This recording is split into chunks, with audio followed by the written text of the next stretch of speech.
Hello folks, this is Aitanajha from inspiredtorise.com and today we are going to unbox and review the ASUS Zenbook Flip UX360C. So guys, let's begin.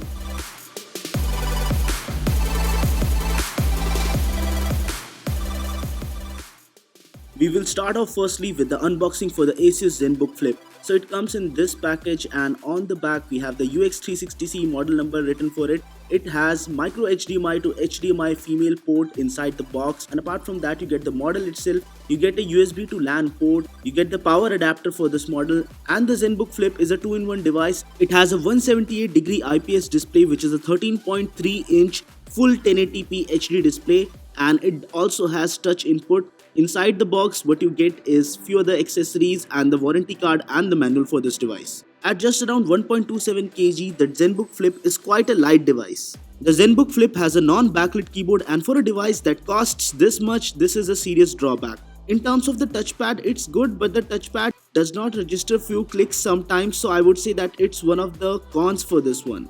At around 1.37 cm, the Zenbook Flip is quite thin. When you are using it in the rested position in a tablet mode, I feel that the hinge is not that much strong. It could have been a little more harder to rotate around, but it's quite light to rotate around. If I talk about the device ports, it has on the left of the device we have the power button, volume rocker, SD card slot and a single USB 3.0 port, and on the right we have the 3.5mm port, micro HDMI port, USB Type-C port, USB 3.0 port and DC power input port. In terms of ports and connectivity, they have you all covered. If I talk about the trackpad accuracy, then it's good, and if I'm using it on a normal basis, I was able to navigate between different menus etc. very easily. If I talk about the typing experience itself, the good thing about the keyboard is that it's quite good, the tactile feedback is good, but the bad thing about the keyboard is that it's not backlit.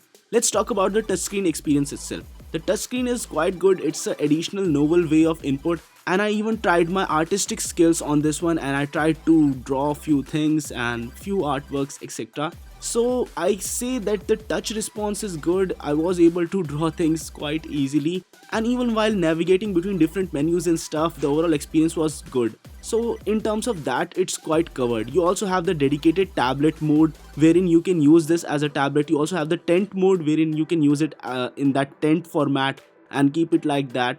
So it's quite a nice 2-in-1. In terms of read-write speeds, it has a SSD, but it's not as fast as a M2 SSD. It's as fast as a SATA 3.0 SSD, 503MB read speed and 222MB of write speed. In terms of performance, it has a Core M3 processor, which is a dual-core processor. The ASUS Zenbook Flip comes with a glossy screen and not a matte screen, and this is something that I personally don't prefer that much. The speakers on this device are facing down, though the audio is very clear, but they get muffled up easily. Let's take a look at the benchmark scores. The device scored low on the benchmarks. This is because the M3 processor is not as powerful as the i3 or i5 processor, and there are several other variants of this device which have a i5 processor. But when I tested a 4K video playback directly from YouTube, this device was easily able to play it.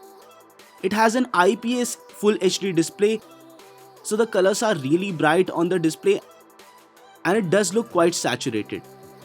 I tested Tomb Raider 2013 on this one and I was able to get 30 to 45 frames per second on lowest settings at 720p resolution. The game was playable and the experience was good, but I say that this device is definitely not meant for gaming. It is your convertible device, it's a portable device, it gets you good battery life of around 7 to 10 hours, but it is certainly not something meant for gaming. And this was easily proved when I tried to run Assassin's Creed Syndicate on this. Even on lowest possible graphical settings at 720p resolution, I only got around 6 to 8 FPS on this game, and it was barely playable. Even the characters were not moving.